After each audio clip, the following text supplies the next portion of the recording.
হে everyone, কেমন আছো তোমরা? আশা করছি খুব ভালো আছো। আমিও খুব ভালো আছি। তো কয়েকদিন একটু অসুস্থ ছিলাম, সেই কারণে আর কোনো রকম ব্লগ দিইনি।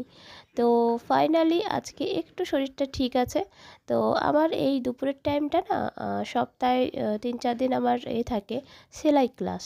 তো আজকেও আছে সেই রকম। তো আজকে ভাবলাম ফাইনালি যাব। প্রায় 2 সপ্তাহ ডু মেরেছি।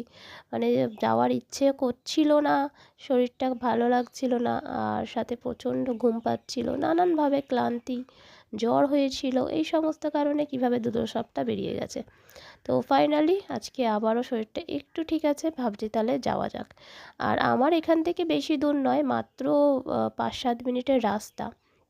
আমি তবুও এরকমভাবে মাঝে মধ্যে ডুব দিই। অথচ দেখো, আমাদের এই আমাদের যেইখানটা আমরা শিখি সেটা একটা মন্দির। এবার সেইখানে প্রচণ্ড বেশি স্টুডেন্ট হয়ে যায় এই কারণে, কারণ ওখানে ফিসটা না অনেকটা কম, যেহেতু একটা চ্যারিটি হিসাবে চলে, তাই কারণে একটু ফিসটাও কম বলে অনেক স্টুডেন্ট আসে। এবং কিছু স্টুডেন্ট তো প্রায় কোন্নগর, উত্তরপাড়া এই সমস্ত জায়গা থেকেও আসে, প্রায় ঘন্টা দেড়েকের জার্নি করে আসে। তো তারপরেও তারা ডেলি মানে প্রেজেন্ট থাকে। আর আমার এখান থেকে প্রায় 5-7 মিনিটের রাস্তা, অথচ আমিই মাঝে মধ্যে এরকমভাবে ডুব দিই। তো আজকে ফাইনালি আমার যাওয়ার ইচ্ছে হয়েছে আর কি। তো স্নান টান করে খাওয়া দাওয়া করে নিয়ে ড্রেস পরে এখন চুলটা আঁচড়াচ্ছি। আঁচড়ে নিয়ে ব্যাগ রেডি করব, তারপর বেরিয়ে পড়ব। সকালে চুল ছাড়ানোর এক্কেবারে সময় হয় না, ওই রাতে যেরকম থাকে শুধু বিনুনিটা খুলে একটু খোপা করে নিই। কখনো মাথায় একটু চিরুন দিই, কখনো দিই না। এই স্নান করেই একটু চুলটা আঁচড়ানোর সময় হয়। তো আজকে আর বিনুনি করার এখন সময় হলো না, এইভাবে খোপা দিয়েই চলে যাই, কারণ বেজে গেছে 2:10, আর ওখানটায় 2:15-20-র মধ্যে ঢুকে যেতে হবে। তো এমনিতে আমি তো কাছাকাছি থাকি, আমার আরও তাড়াতাড়ি যাওয়া উচিত, কিন্তু আমি ওই যে বললাম, আমি এরকমভাবেই কুড়েমি করি। কোনো দিন দেরি হয়ে গেলে মনে হবে দূর আর যাই না, কিন্তু অথচ অত দূর দূর থেকে মানুষ এসেও ক্লাস করে যায়।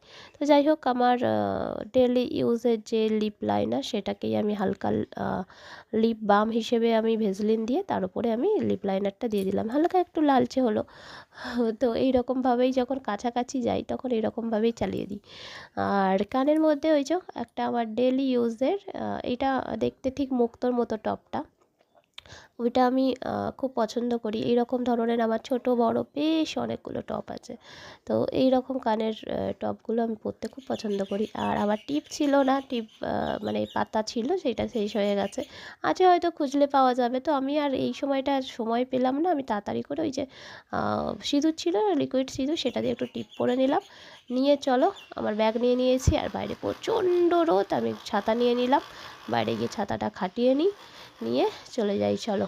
তো বাইরে এসে দেখছি সত্যি ছাতাটা নিয়ে বেরিয়েছি ভালো হয়েছে, কারণ ওই যে যখন আমি কি করি, তোমার ঘরটা লক করে দিই, তখন আর ইচ্ছে করে না যে খুলে আবার ছাতা নেবো, কী বিরক্তটাই না লাগে।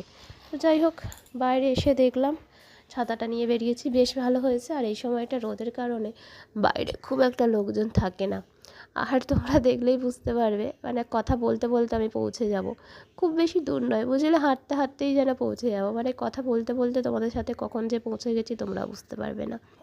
হ্যাঁ, একটা কথা বলে রাখি, ওখানে গিয়ে কিন্তু ভিডিও, ফোন কোনোটাই মানে অ্যালাউ না, সেই কারণে আমি বার হয়ে তারপর তোমাদের সাথে কথা মানে ভিডিও করেছি।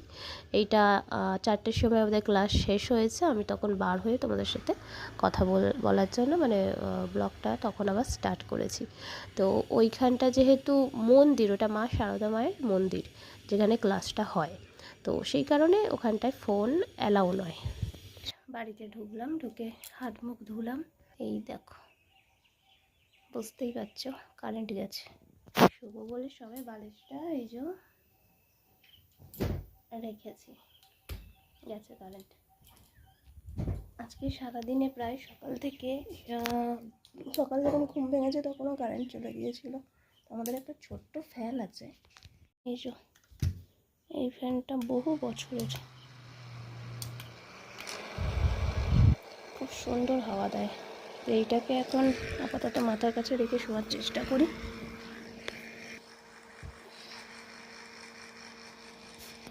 চলো তাহলে আমি একটা টানা ঘুম দিই, দেখি ঘুম হয় কি না।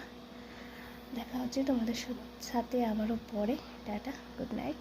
আমার জন্য গুড নাইট, তোমাদের জন্য।